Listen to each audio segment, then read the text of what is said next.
Um, I'm Nikki Harmon. I'm the program director of SIF Media, and I'm also the Zoom tech. So I'm a little distracted as I'm admitting people and clicking buttons and stuff like that. But it's great to have you here. I want to introduce Ebony Zamani.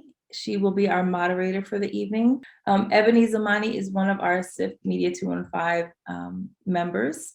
She is a filmmaker, a photographer, and a writer hailing from Philadelphia. Ebony was most recently on the crew for HBO's Mayor of Easttown. She's been an active Sundance Collab community leader and a member of Councilman Isaiah Thomas's Art and Culture Task Force. Her short film, A Cold Kill, premiered last Thursday in Philadelphia at the Ritz East via her production company, Pearls Girl Productions.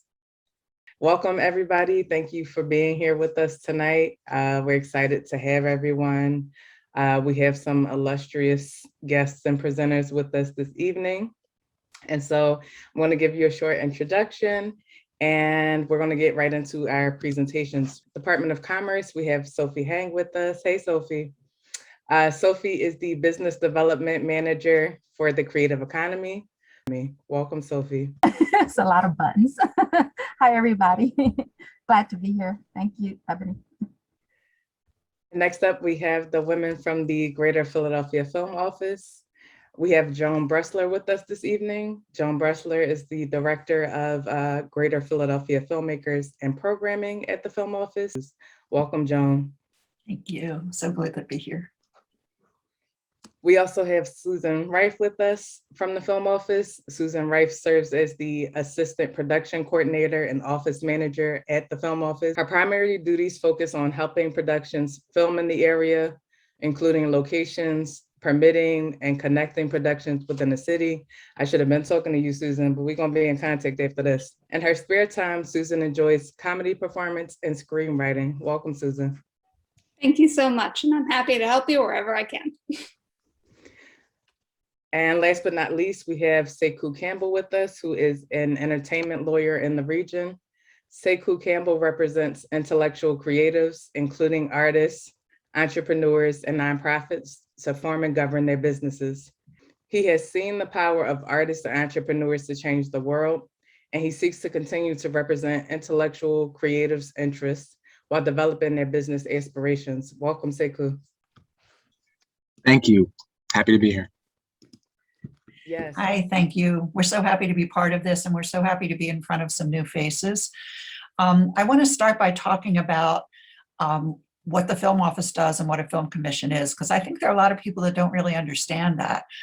We are one of 300 film commissions internationally, and we all compete in a friendly way to bring production to our region for the purpose of job development for people like you, for the purpose of economic development for our region.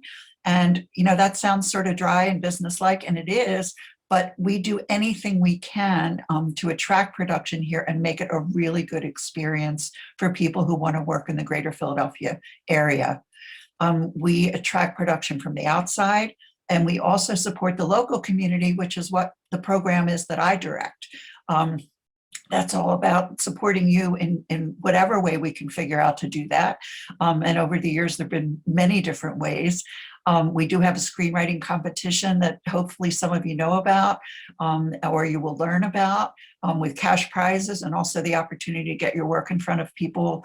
We don't do development, but that's one of the ways that we can get people to notice your work. And we certainly have had movement on a number of projects that have won our competition through the years.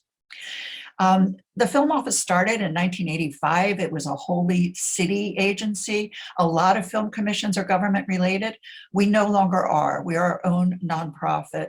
And in the 90s, our boss, Susan, and my boss, Sharon Pinkinson, took over, and it became the Greater Philadelphia Film Office, meaning we can help you in all 5 counties, Philadelphia and the 4 surrounding counties. And when I say help you, Susan's going to go into more detail about the day-to-day production, but we are there for everyone. And what I want to emphasize is because, we work with studios and we work, with Netflix and this and that and the other, that's where we get a lot of our press. Adam Sandler's here. this one's doing that and that one's doing that. And, and Lee Daniels is coming in with a movie, and that's all wonderful. And we support them, and we do a lot of work for all those kind of studio productions, hoping they will hire our locals and use our local vendors. But we also work with student productions. We work with little indies. We work on industrials, commercials, music videos, and student films.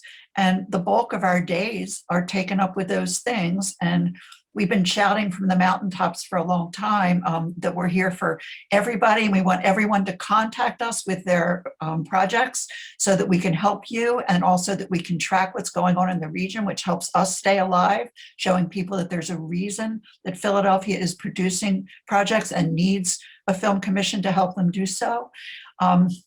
So if there's nothing else I'm going to leave you with tonight, it's that you should be registering your projects with the Film Office. And we want to help you, and we can help you because we've been doing this for a long time. And if we don't know the answer to the question, we basically know where to send you, or we'll figure it out. And that's the way it's been, Susan. Hi there. It's a pleasure to be here and speak with you all. And as Joan mentioned, I mainly work with all the different productions that are going to be shooting both in Philadelphia and surrounding counties every day. So to just kind of start off, I think the biggest thing that I can always say to filmmakers, big and small, when they start getting into pre-production, to reach out to the Film Office, and specifically to the production team, which is myself, Susan at film.org, and my boss, Erin Wagner. She's our production coordinator, and that's Erin at film.org. If you give our office a call, it'll also direct you just right to my email if you ever forget. So with that, the main reason I say that is because all sorts of different areas in Philadelphia have different location requirements. So filming on like the corner of Broad and Market, for example, has some different requirements than maybe going over to Washington Square Park in Old City. So it's really helpful for us if you can reach out and just say, hi, I'm looking at filming at X, Y, and Z places. Can you tell me what's required for there? And we're happy to walk you through a lot of those sort of different expectations. And the big thing, the main document when it comes to getting sort of your key to start filming in the city is called a certificate of insurance. This is something that we'll send you over the requirements for, but it's effectively a document that says that if anything, God forbid, happens while you're on set or while you're shooting, that you are covered and you can sort of like deal with any injuries or anything like that. It's a really baseline document. It's something that's fairly common. As Joan pointed out over on our listings directory, if you go to the vendors or support services, there's a whole section just for insurers. And you can just sort of say, hi, I'm looking to get some production insurance. Here's the city's requirements. Can you help me out? And if you happen to be a student, say at Temple or Drexel, most of those schools actually have insurance that will cover you. So it's just reaching out to, say, the professor for the class that you're shooting the film for, or a member of that department to connect you with the right offices within your school. And they should be able to kind of cover you for that baseline information. That document, when you have that, the big thing that that's going to do is it's going to let you film on most public streets and sidewalks in the city. Beyond that, it also can let you take advantage of parking in the city. Most people don't realize that you're actually able to reserve street parking for your production vehicles. So camera cars, grip trucks, anything like that, you can get parking for free. You would have to pay if you want to like tow people away, but you're able to get like those no parking signs you always see for like moving companies and that sort of thing. You can get them for your production. And that's all processed by Erin and I over in the production area of the Film Office. So we're kind of here to help you out with that baseline sort of thing. One thing to keep in mind that's really important is having a decent idea of where you want to shoot, like a solid locations list. A lot of times that makes it a lot easier to tell you exactly what you need for each place, but it's also something the city expects and requires when you do get permission to film on like public sidewalks and property. So I believe then the next best thing to also note is I know drone filming is getting pretty popular. And one thing that's really helpful with that is that it's a really easy system. Basically, it's just one notification from that you send to the city by your drone flight, whoever's flying the drone, and just showing that you have a license to fly that drone. It's all the basic stuff. So when somebody first learns how to operate it, then you're pretty much covered to go and shoot. And we can send you over. Again, my name is Sophie Hang. I am the Business Development Manager for the Creative Economy for the City of Philadelphia Department of Commerce. I hope that once I finish this presentation, you have two major takeaways, right? One is, what does the Department of Commerce do, and what we are, and why is it important to establish yourself as a business, right? So when COVID hit, the world shut down. The arts and culture sector was hit hard. No more tickets, no more sales, no more packed events. A lot of creatives lost their jobs or gigs, right? And commerce scrambled to put together a grant and loan to provide to the businesses to help them sustain throughout COVID.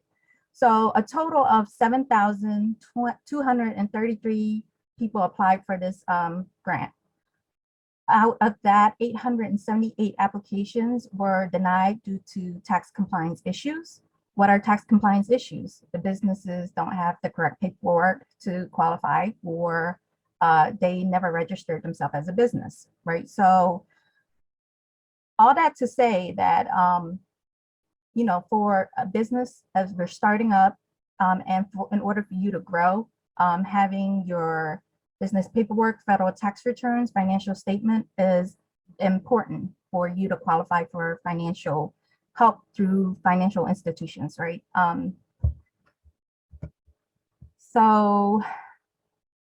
My colleagues and I were frustrated that that was our main, issue when we have this ton of money to provide for the community, and this was the only deterrent that kept people from getting these grants and loans.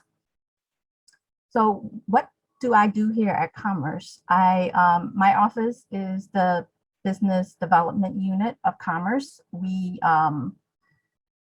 attract, market Philadelphia, and position Philadelphia for global growth. And of course, the creative economy is in my portfolio, which is made up of many small businesses, and it's unique to manage, as I will have resources for small businesses, mid and large size businesses. The story about that is there's I like to say there's really no two films that I can think of in my practice where everything was the same. Before I talk about some of the sort of standard things that one should think about in the law, I often start with my clients asking them to work backwards with their film, right? So rather than talking about how do I get the money to go into pre-production, to go into production, go into post-production, go into distribution, I usually ask them to think backward. Start with distribution and think about all that needs to happen before you get there. And the reason is because I've actually got pulled into situations where someone's created an amazing film, but it can't be distributed because no one thought about the legal ramifications of some of the things they were doing early on in their film.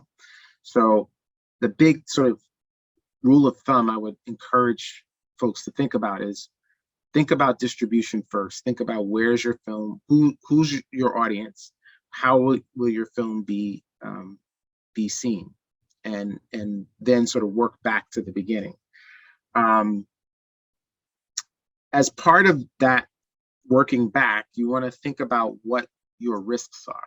So a large part of what lawyers do in working with films and filmmakers is helping them manage the risk. Filmmaking is inherently a risky undertaking.